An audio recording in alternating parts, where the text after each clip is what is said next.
When we face temptation. Our morning message on handling temptation, based on Luke 4:1-14. Like Jesus in this story, we too are faced with temptation. It is always Satan, our enemy, that brings temptation to us. God will never tempt anyone. How do we handle temptation? What do we do? Often we can give in to how we feel, even thinking it's not that bad. Sometimes temptation to do what's wrong comes disguised as something that seems alright. Looking at it on the surface often doesn't look too bad.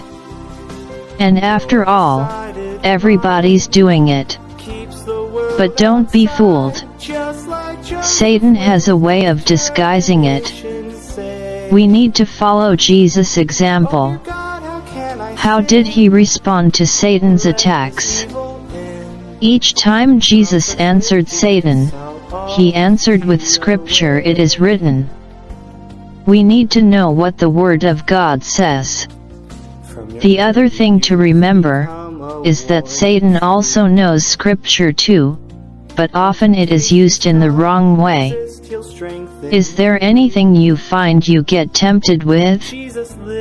Maybe you feel tempted to lie so you don't get in trouble, or take something you want that is not yours.